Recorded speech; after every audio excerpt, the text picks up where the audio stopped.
Hello, this is Chris Safarova. Welcome to another episode of the Strategy Skills podcast. Before we start today's interview, I have a gift for you. If you want to strengthen your strategy skills, get the overall approach used in well-managed strategy studies. It is a free download. You can go to firmsconsulting.com/overall approach and get a copy. And today we have with us Julie Charlestein. Julie is a Philadelphia-based business leader and healthcare innovator who serves as the fourth-generation CEO of Premier Dental, just named a 2023 top 10 most innovative company in wellness by Fast Company. Her new book is a Wall Street Journal bestseller and is titled How to Lead Your Family Business, Excelling Through Unexpected Crises, Choices, and Challenges. Julie, congratulations and welcome. Hi, thank you so much, Chris. I appreciate your having me. So you are fourth generation CEO of a family business founded in 1913 by your great-grandfather. Yes, our business is Premier Dental. Like you said, started in 1913. We are inspired solutions for daily dentistry, which means that we develop and manufacture innovative consumables for the oral health professional around the world. So things that dentists and hygienists put in your mouth. So we're 110 years old and 4 generations in.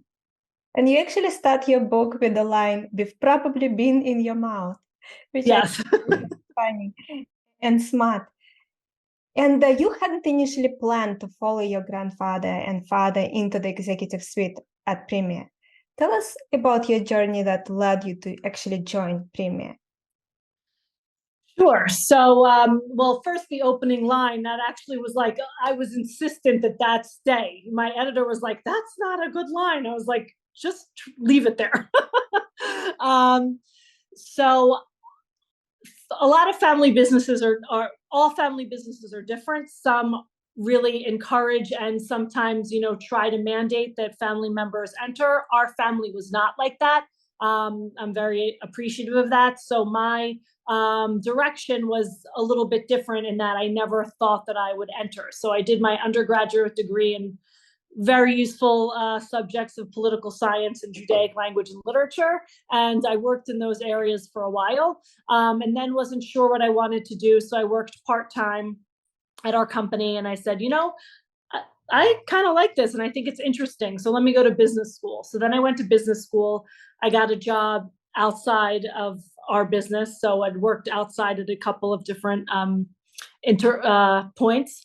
And as I was at the latest job, my father started calling me and, was asking me, what are you thinking? What do you want to do? What's your trajectory? And so then I started researching family business. I started researching our business, our industry. And then I decided to join and I came in as a product manager. And then I worked my way up. So after about 16 years or so, I became CEO. And it is very interesting. What was it like to grow up in a family that runs a successful large business? What was the experience like? To me, it was the norm. And it wasn't something that kind of like engulfed and enveloped our everyday life. It was something that we certainly were aware of, something that we were proud of, but not something that kind of eclipsed every other area of life. When I was reading your book, I saw that you worked at CNN and then you actually had an experience of getting fired during your time as a legislative assistant. And what I really could connect with you about is how driven you are, how hardworking you are. And I could understand how you felt. So you had some challenging experiences prior to joining family business. Do you feel that those experiences really prepared you well? I think the more experiences you can have, the better prepared you will be, irrespective of what that final journey is. So I would say definitely it helped to shape my thinking in terms of what I wanted for myself, what I didn't want, certainly how to work better, work stronger, and also those outside experiences, especially when coming into a family business, certainly serve to elevate you in the eyes of the employees of the family's business, so it doesn't seem like you're just coming in there because you're a member of the family. Definitely, yes. So it's not as if you just came there out of school and you never been anywhere else. You Right. came with certain level of experience. And when you were growing up and then going to school, it wasn't even on your mind that you will end up running someday the family business? Or was No, it a possibility, but not right now? no, it was never a thought that I would do it. No. Why do you think that was the case? I think it's because we were encouraged to pursue what interested us. And on the surface, why would I think that dental development and materials would be interesting to me? I didn't have the perspective, I didn't have the maturity to look at it in that way. So I pursued things that were of interest to me and kind of fell into where my education was. So yeah, that's why I never thought about it. So, founded in 1913 by your great-grandfather, and Premier now is older than many of the most well-known and successful companies in America. What are some of the essential things needed for a family-owned enterprise to remain successful over a century? There are, a myriad of things. One essential thing I think is the willingness to change.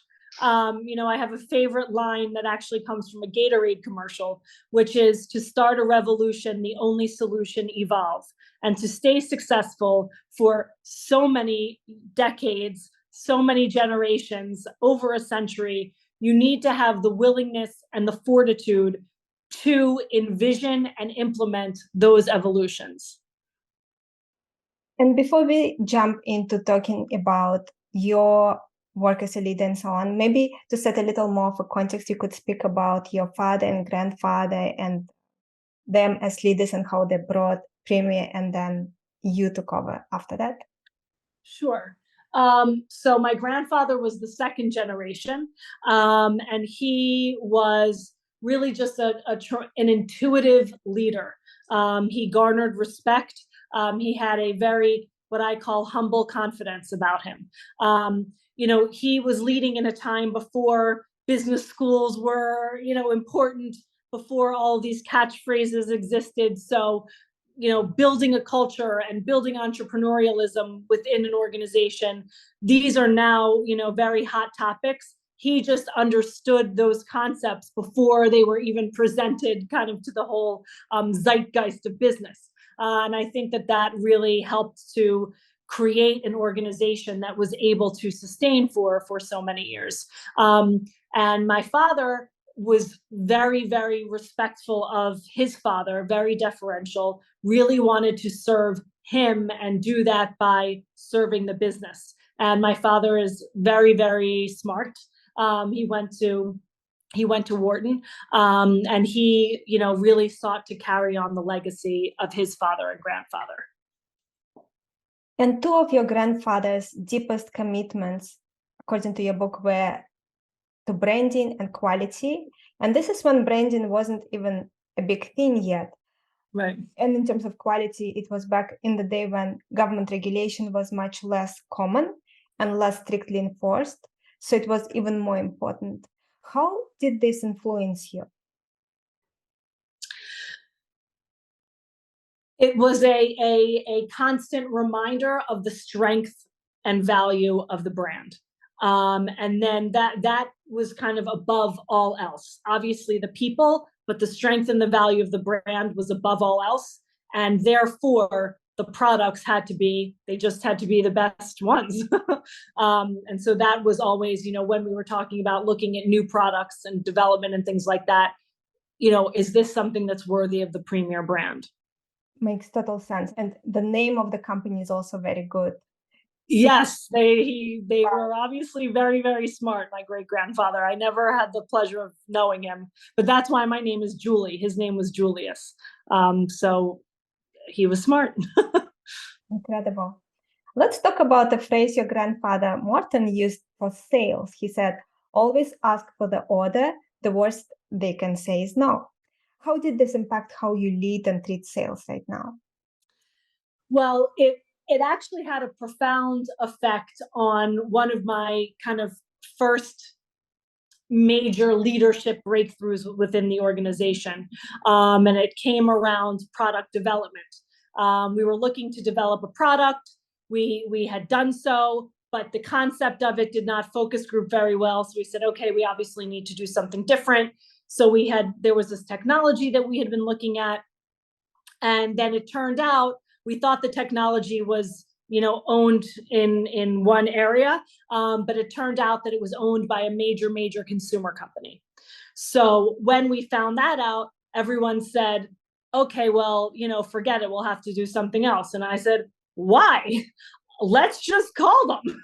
The worst they can say is no, but they said yes. And it turned out to be one of our most successful products. And then you also mentioned in your book that Premier is kind of a top company in terms of developing and manufacturing of dental products, but smaller by revenue versus some top competitors. And you mentioned when you go to meetings with suppliers and customers and so on, you feel and behave, which is great, like the CEO of a major player. And it is so important to do because how you carry yourself, how you speak to customers and suppliers and so on, determines how those relationships will evolve. So what advice would you give to leaders who are in a similar situation? Let's say they run a company with superior products and services, but the company is still smaller versus other competitors in terms of revenue. And that feeling of being inferior in some way in terms of revenue generation and so on impacts the results that they have. What advice would you give them? Well, I actually think they're two different things. We are a major player, but we're just not as big as the other major players. So there's actually a distinction to be made there. So you can be a major player, but still be smaller, because like in our instance, we have world-leading brands. So our contribution to the market and the industry is very large, although someone else's is bigger. So for me, it's always just having the understanding of there is a reason why we are here. Look, it's because we do these things. We have done these things. We continue to do these things. We continue to drive relevance to the marketplace. And for me, as long as that is something that we, kept doing, again, that driving that relevance, we talk about that a lot of the time at Premier, coupled with the strength of our brand, it's a non-issue. And then the other part of it, just if you're just starting out, it's trying to get in the rooms or the conversations with those that are bigger than you so that you can learn and so that you can also be seen on the same level. When you joined, not everyone welcomed you with open arms. There was a story about this gentleman, Mr. Envelope, you called him. Yes. Office politics. Maybe you could share with us some stories on how you navigated it initially before you had the power to start really changing the culture. I just kind of had to deal with it, and be respectful. Not everyone's going to like me. I'm not going to like everybody. But that person was in that role for a reason when they were there. And that was, the choice of the leadership at the time. So that was something that I needed to respect. I did not come into the organization in a leadership position. So that's the organization that was there. When you go into a regular business, if you don't like someone, you're not going to say, okay, I'm going to fire that person. You don't have the right to do that. So you have to acclimate. What are some of the tips could you share with people in similar situations that have to deal with some people within an organization that do not mean well and actually want to see them fail? I think the main thing is what I focused on in terms of kind of just having a level of respect, trying to learn from them as much as possible, even though there's a misalignment. Um, and there's like that saying, you have to meet people where they are. So trying to be cognizant of that. This person is not going to like me. Okay. So I need to meet them where they are. How do they like to operate? What is important to them? And sometimes try to maneuver and manipulate the conversations and the behaviors in that way. What are some of the special pitfalls of the family business, in your opinion, in your experience? Well, it's just a completely different dynamic. In most jobs, you're not working for your mother or your father or your sibling. So that's the biggest adjustment. There are many, many, many others, but that's the biggest. How do gender power dynamics play out when a daughter inherits a father's family business? In my case, it was not an issue. It's not even a thought. It's not something that it's nothing. If anything, when I took over, it was my age. My age was, the right age, but people say that I look younger than I am. So even when I came into the business, not in a leadership position, I looked younger. So I don't think that I don't think I was never met with anything, gender related inside the company. I was never really met with anything age related either. I think it just, like maybe outside of the company, people would be like, "Oh, you're doing that? You're so young." What about outside the company in terms of relationships with clients and so on, important clients? Did you notice any challenges because of your gender? No, I only one time had an idiot make a stupid comment. That's it. And I've been doing this now for, a long, long time. Yeah, a little over 20 years. So no, I've never had that experience. Just one. That is very good. I'm very glad to hear. I'm always so glad to hear when it's not an issue. For me, I always felt it in my career, even as a business owner now running an organization, I can still sense a certain level of discrimination, but I'm very glad to hear stories when it's not an issue at all. So the TV show Succession, people probably talk to you all the time about it because you are fourth generation. There was a lot of attention on the importance of passing a business to the next generation and the succession planning and so on. And you believe a clear framework for succession is essential to success, but that it is often overlooked or handled not in the right way. What are some of the key things people should keep in mind when they do succession planning for a family business? The first thing is, like you said, it needs to be top of mind. If you want this business to succeed in both definitions of the word, there needs to be plans. They need to be legal documents. There need to be very specific frameworks, very specific governance. It is very challenging and very difficult to do that, but it is essential. And then ultimately, that really helps to guide everything and you can never take the emotion out of anything, but it can serve to ameliorate it to a degree because it's been established. And in your book, you mentioned that you spent a year putting together proper documentation and thinking and planning around that. Do you feel that that is something that you still have to continue tweaking, or do you feel it is good enough now for a while? Every once in a while, I do look at it and think like, okay, should we be changing it? And in conversations with lawyers, every once in a while we'll bring it up. So it is something that is not on the front burner, but certainly isn't on the back one. Makes sense. Do you feel that there are specific advantages that family businesses have, especially in a bad economy? So the two things that I've found, there are many, but two advantages that I found, and you mentioned the economy, is certainly the ability to take a long-term look.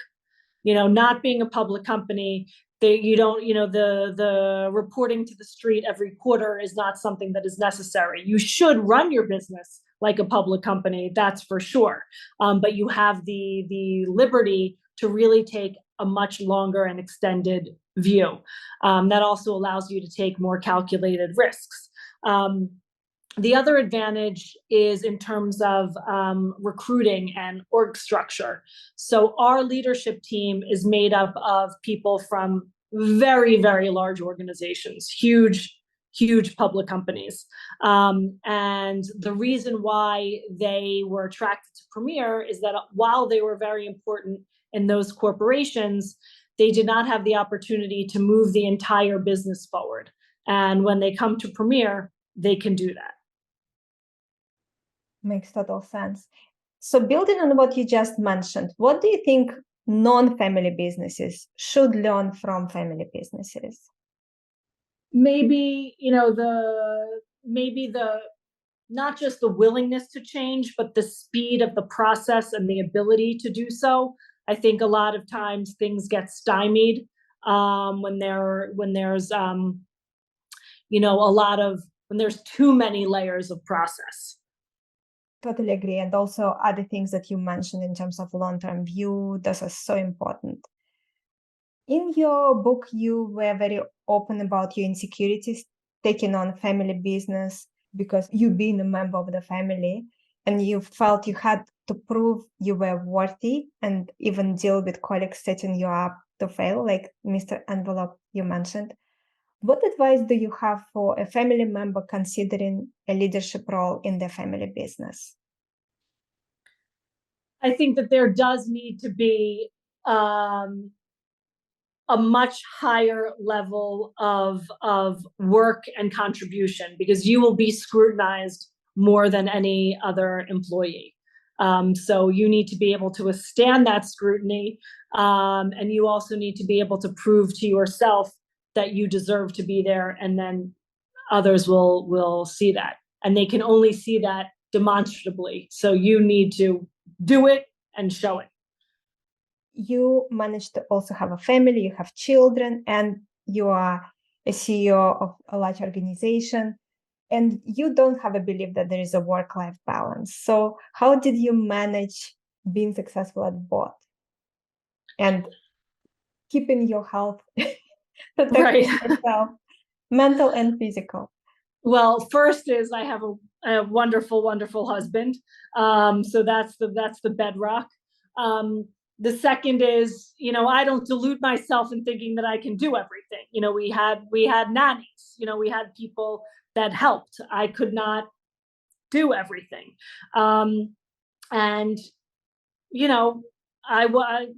I think I am a very good mother. You would have to ask my children. I think that they would say the same thing. But did I, do everything right? Probably not. But it's the same thing with business. Oh, my daughter's over there. She's giving me a thumbs up. Thank you. It's impossible to get everything right all of the time. So you just have to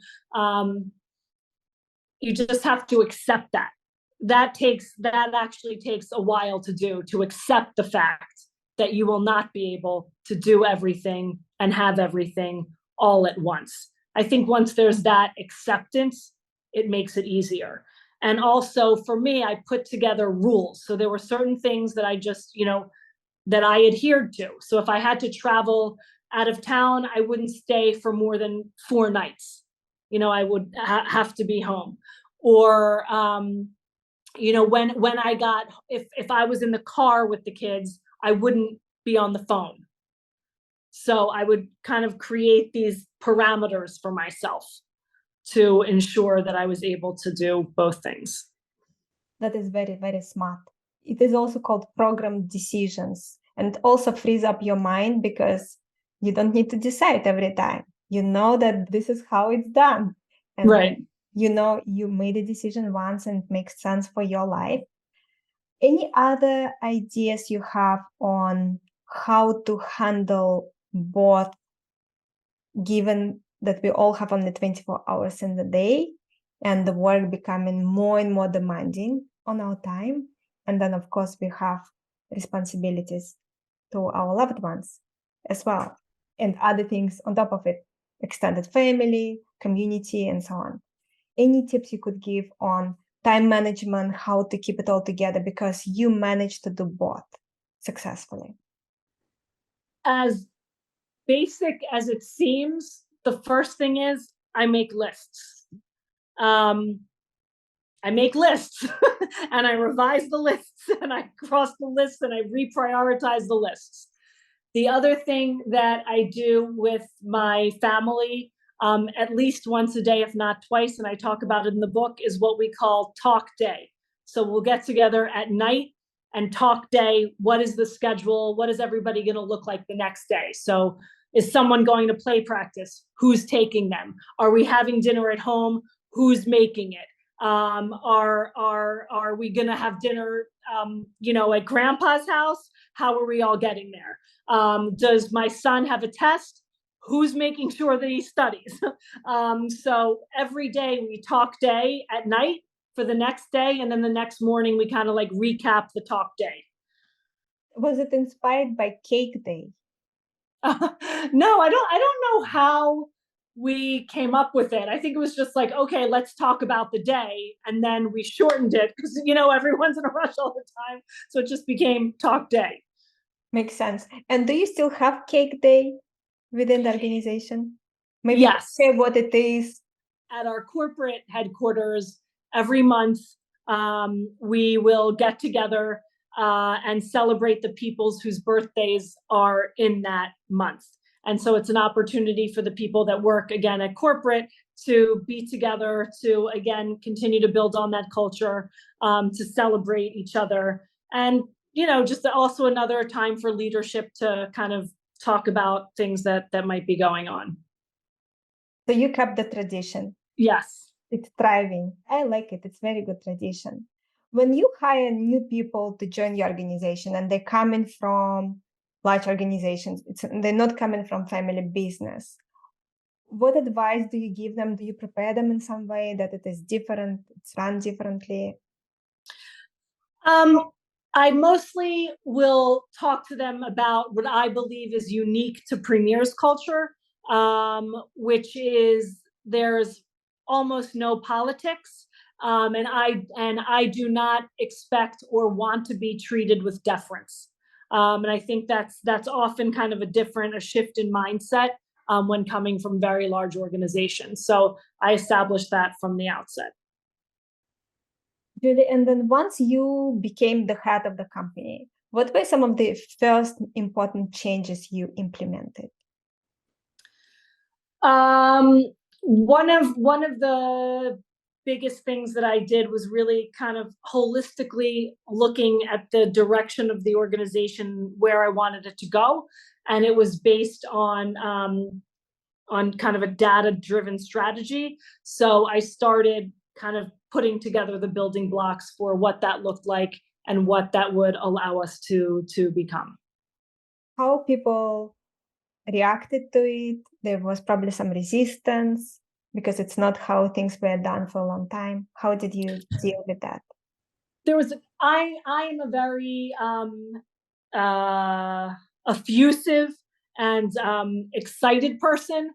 So my energy, is kind of transferred a lot of the time. So if I am excited about something, I encourage that excitement, and I think that's a big part of it, and also communicating the reason for these things, not just to say, hey, isn't this great that we're doing this, but to clearly kind of lay things out. And some people aren't going to like it, and some people aren't going to hang, and that's okay.